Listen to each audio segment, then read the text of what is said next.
Hello, Happy New Year. Happy 2024. Uh, well, whenever I have, sorry, I think that's too loud. Whenever um, someone drops on my spirit, I just come online, talk about it. You already know that's my style by now. Okay, so was it yesterday? I just started having this strong feeling about something. So like the topic was just saying, don't be in a haste. It's a new year, right? And it's very easy to sit down and think about everything. It just looks like, nothing worked last year. It's already looking somehow this year. You might be worried. Hey, so I just wanted to tell you a story. So when I was around like 7 or 8, or 7 or 8, I started having these dreams where I would see myself in foreign countries, right? Abroad, working the streets, just doing stuff abroad. And the dreams just, it never made sense to me, anyways. I used to wonder, maybe it was all the foreign films we were watching, too many foreign films. That might be it. Anyways, sometime around when I was 10, I went to stay with one of my aunts. And I used to do a lot of artwork back then. I love painting, just name it. All the artwork, I did it. So my teacher submitted some of my artwork then. And she was like, oh, they chose you. It was an Asian country. I can't remember if it was Tokyo or China. They accepted some people's work and they told them to come present. Anyway, we were going through so much financial. Even though I was young, I could understand my parents could not be able to afford the fees for me to go there. So I didn't even bother telling them about it. I just let it. Some people went, they came back. Um, Later on, as time went on, we had a tenant. He was a prayer contractor. That was when I even heard people. That was as early as I knew people don't like praying for themselves. Prayer is hard work. So he used to he would go to the mountain and pray for politicians, all these big people. He goes online. He goes to pray. He might be gone for a week, 2 weeks. He's gone for a long time praying for them. And then when God answers the prayers, they would give him, they will give him financial, money. Whenever he comes back, it's always party time. This man every time he sees me, like, oh my God, Americana. He always called me Americana. I was like, every time I see you, you don't belong here. You don't belong here. I don't know it. I don't know what it is, but every time I see you, you need to be out of this country. Like, that was just anytime it's just like Americana. I just used to laugh. What's wrong? It was just funny. Then one time, one of his pastor friend had this opportunity. A woman came from the US and she said she told her husband that she already had a child in Nigeria, but she was going to pick whoever that person is and introduce that person as a daughter she had before. But what she wanted was a maid. But I had brothers who had been trying to study abroad and all that. So I kind of had an idea. So I was like, oh, I can help you in the day, in the evening, I'll go for evening classes. Because we just finished secondary school then. I can go for evening classes. And she was like, well, how come you know so much about abroad? I'm like, maybe how people trying to study abroad. So I kind of have an idea. So she told that person like I'm too smart for her. Like I know too much. Like because I was just giving her options. Of course you don't have to be there. I can come help you. And in the evenings I'll go for class, stuff like that. Anyways, but then that pastor friend that pastor I said that was living in our compound introduced me to, it was of the K, and he said if you grew up, I was born in the Celestial, okay. But my parents left when I was 2. They joined Deeper Life when I was 2. But there's this mentality a lot of us have about, they call it Kerubu and Seraphim. They're like the Celestial, they wear white clothes. Some of us already have a bias about them. So that was the same bias I took there. So I was looking, the woman came for prayers and everything. So in my head, I was just thinking, before they will add me to the because she came to do some prayers, right? So that she can take it abroad. So I was just thinking, this one that you already lied to your husband that you have a daughter you are bringing, and this person is not your daughter. What if they do something and they put my head under? You don't understand. Some of you understand. You come from Africa, like they could just make you forget everything you thought you were going to do. And so later, I just told she was like, "I'm too smart for her and everything." Even me, I'd already made up my mind. I'm not interested no more. I didn't even tell my parents about this. So when the pastor was like, "And the lady said you are too smart for her," I'm like, "It's okay." So they introduced another girl. I saw the other lady too. That lady, we went to the same secondary school. So we just graduated together. So we just finished secondary school. Or is it high school? So the lady was there. She wasn't asking questions. The way I was bombarded with my questions, she wasn't asking questions. So they were like, I think this one will be more gentler. Let's go with this lady. Okay. So I left Nigeria in 2013. It's so funny. Till I left in 2013. That was we finished high school in 2023. So that was like another 10 years, or was that 10 years later? By the time I left, our brother was still, he's not a driver. He was still doing conductor, bus conductor, like they call people into the bus. That was what he was doing. So I don't know what happened to the girl when she came to the US. Maybe they put her head where she could not even do anything for her family because the family was still poor, like they were. And what they were saying was they wanted you to travel so you can help your family. But then this person comes abroad, the brother is still doing bus conductor, the parents are still poor. I'm like, was this not a huge bullet that God helped me dodge? So I'm like, that one, it was before when I traveled. Eventually, 10 years later, I noticed nothing changed for that family, right? So that was how that opportunity went. But that person was still telling me, I know you will go to America. I see America on you. um, some years later, another guy, there was this guy, in the area, we always have all these big brothers. They call him TK. He was telling me, oh, you're a fine girl. You can, because so many things were happening in the family at the time, financial challenges. He was like, oh, you can change the trajectory of your family. What about Malaysia? He has opportunity for people to go to Malaysia. But then he told me, but when you get there, we'll collect your passports. Blah, blah, blah, blah. So when you finish paying all the money we used to bring you there, then we'll give you your passport, then you'll be free. And I've been reading all this what's it called, newspapers, Punch newspaper and all, where they talk about people traveling out and then they use them for sex trafficking. So I don't know. I read it, then I went to read some of them again. But this is looking like it. And the funny thing, I did not even tell my parents anything. Once it just dawned on me, like, this guy, something just didn't feel right with me. I just avoided the guy, stopped talking to him. I stopped going past because I know where in the streets, the part of the street where you could see me, I stopped passing that part. I took another part entirely. Just avoided him, forgot about him. I didn't even know whatever happened to him. Then on my way, when I got admission, I was going to school. I met another pastor, it was one pastor TJ like that. So he told me, oh, I told him I used to write poems. I used to write poems a lot. Like I told you, everything hard. I did it back then. I used to write poems. And then he was like, oh, I used to submit poems in the US. And then he said he used to make, when he submits the poem, if they pass, or I don't know who he gives it to, but they used to give them money to give to whoever won. And if you win, as in out of everybody, you can go abroad. You can go to the US. I'm like, wow, this is another US opportunity, right? Then I told my elder brother, I was like, no, no, no, no, no. Don't give your poem to nobody. When it's time, you publish your things yourself. He was just telling me, don't give it to anybody. I already showed the man, but thank God I had not released it to him. I just collected it. But I'm like, yeah, let me go pray about it. Let me think about it. That was how I ended up not giving him the thing. And much later, the man was so insistent. He would be calling me. With time, as I related more with him, I kind of started feeling weird. I had these weird feelings about him. I'm like, this way does not feel like a real pastor. It was just something in my spirit just didn't agree with him, so I kind of stopped talking to him.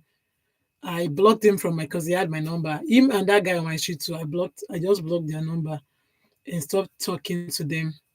You know.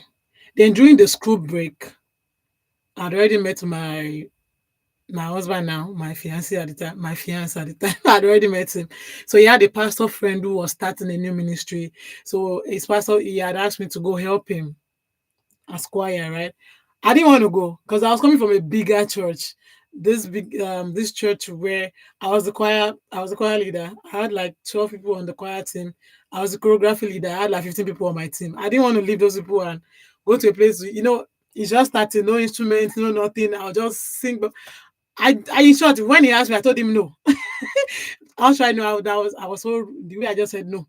The husband was like, you shouldn't have said that. At least tell him you will pray about it or think about it. Later, I went to pray about it and I decided to like, let's just do this. I eventually supported him. I think for almost 2 years. Anyway, I was the only choir, the only everything singing, So whenever his friends comes to visit, his pastor friends, he will tell them, "Oh, let me thank Hannah. She's been the one helping me." They will pray for you. They prophesy. One of his pastor friends, that one to first came, was like, "Oh my God, I see you abroad. I see you." I'm like, Okay, so let me tell you my background. Although I was born in Celestial, we left when I was two.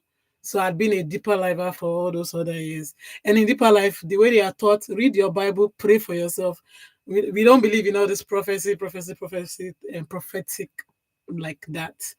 So if you bring it, immediately you are talking, I'm already rolling my eyes and rolling my You people have come, you're looking for who you want to tie down. There's just this bias in my head. Once you bring the prophetic to me, I don't want to hear it. I believe it. Read my Bible, pray for myself. That was how we were brought up. So when they start giving all them, like, you are trying to tie me down here so I don't leave. I already made up my mind I'm going to support him. So there's no need. I'm supporting him. You guys don't need to tell me all these prophecies. But when they say it, I'll keep it in my left hand, okay? Like they say, like Mary did. You listen, you keep it. Okay. But it's like, what's it that everybody that I see me, they just say, America, I see you, America. He took me to another friend of his. It was for another challenge entirely. But when that one saw me, it was like, you don't belong here. I see you abroad. I say, they have come again, though. But that one too does not know anything, right? This is not that person entirely saying the same thing. It just looked like everybody kept saying this abroad thing. Then there was a time my president at school, Radami, he used to be like, anytime I talk, like, you just talk like an American. I'm like, what am I talking? See, I'm here now. We're talking like an American. But every time he's like, whenever I see you, you just have the aura of somebody who came from abroad, your mannerisms, everything. I'm like, you just be thinking, what is it with this abroad thing? And of course, I've been dreaming about this when I was 7, 8, right?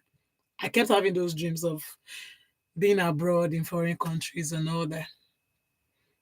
That was Brad. He told me that was my president. He too used to call me Americana. Then there was a time we were having some challenges when it came to the marriage part of things. They were giving us a tough time. So my younger sister was like, "Let's go and meet this my pastor that I know. He's a prophet." So I think when I got there, we went there for something else. Instead, this prophet started saying, "I see you abroad. I see you." We went there to pray for something else. This one was just talking about abroad, abroad, abroad. It's like, what is this thing about this abroad thing?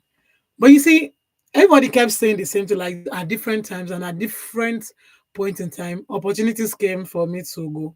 But it looked like good opportunities, but God was just still, after those opportunities come, God will make me out because I will just pray.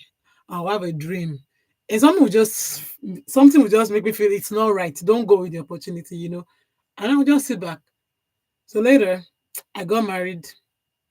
6 months later, when I came home for holidays, and my husband was like, let's go say hi to one of my friends. So that his friend used to help people play the visa lottery. We got there and he was like, "Hey, the visa lottery stuff is out.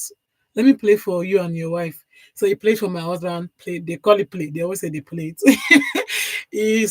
I signed up, my husband signed up. But instead my husband won.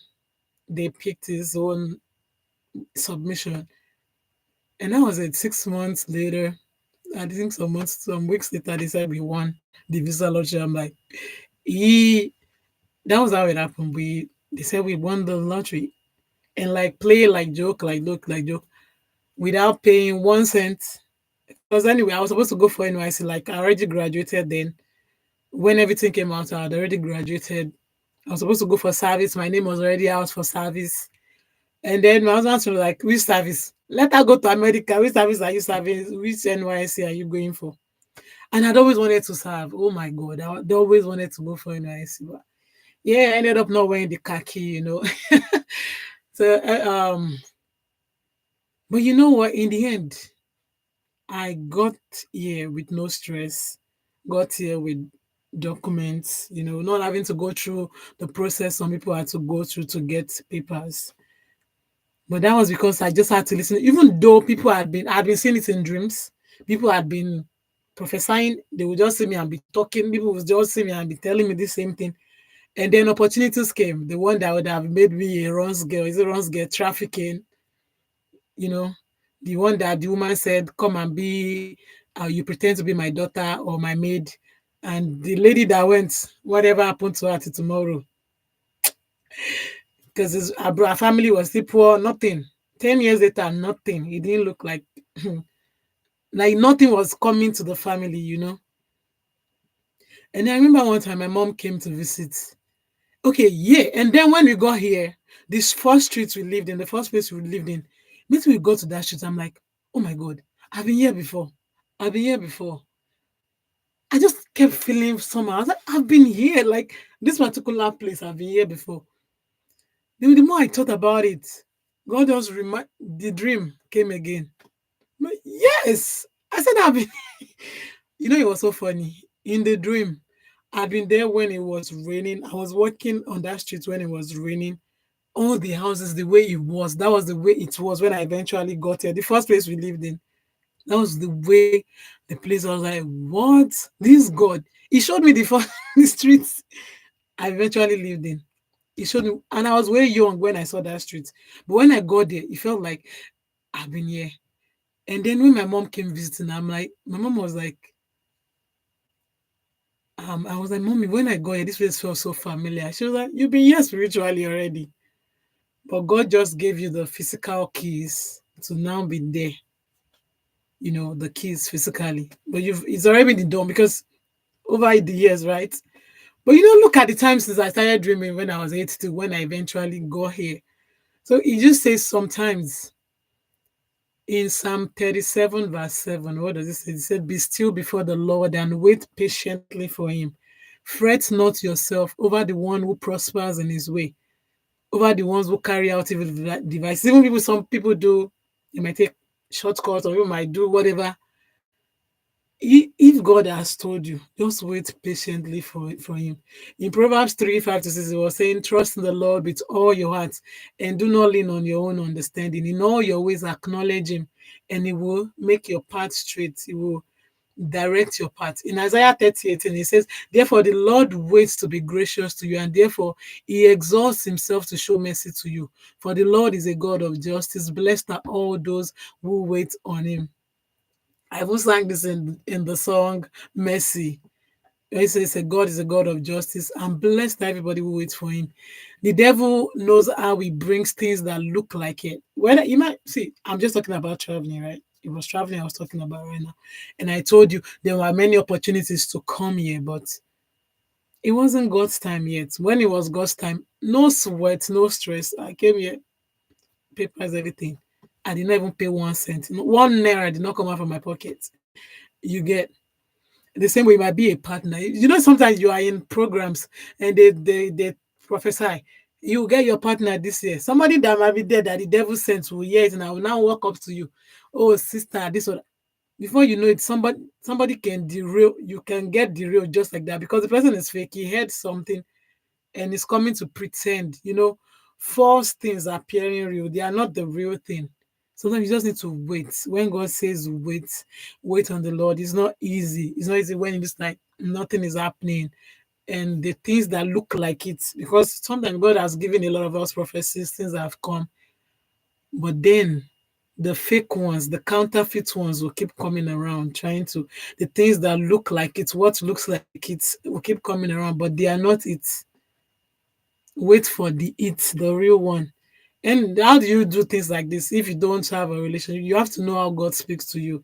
God speaks to us in different ways. If you don't train your hearing, is it your how to hear from him? When he's even talking to you, you won't know.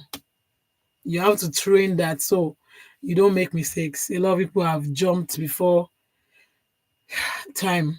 and they are in situations where they cannot even tell people what they are going through right now because they veered off the path. They've gone into things they would never have gone into. Just calm down. Wait on the Lord. Don't be in haste. Where you are going, you will still get there. Some people might go before, some people might get to places, get to do things before you. When it's your own time, you just be doing it easy, easy, easy, easy, easy. You know, you will just be doing them without even thinking with no stress. No stress. That's what over time. This one, I'm not telling you the story of this one is one. But there have been different things that I've gone through in my life that when you want to do it, when you want to do it yourself, you will stress yourself. But when God is ready to, when is his time, when it is what he wants to do, no stress. Everything comes easy. Thank you for listening. Anybody will get to say it, even if it's one person, like I always say. Yeah, because I don't always tell you when I'm coming live. I just come live. Yeah, I come live when my spirit tells me to come live. I leave the message. If it's one person, the message has been delivered. Whoever it's meant for, we hear it. Uh, and I pray this new year we all come back and testify of his goodness, right? Let's just work with God. He said this year, win souls. So I'm trying to win souls too. Win souls for God and let God do stuff for you, right? Don't be ashamed of God. God died for us publicly. So let's not serve him in private. Let's not serve him in hiding. Love him. Let people know you love him, right? Have a blessed day. I love you all. Bye bye.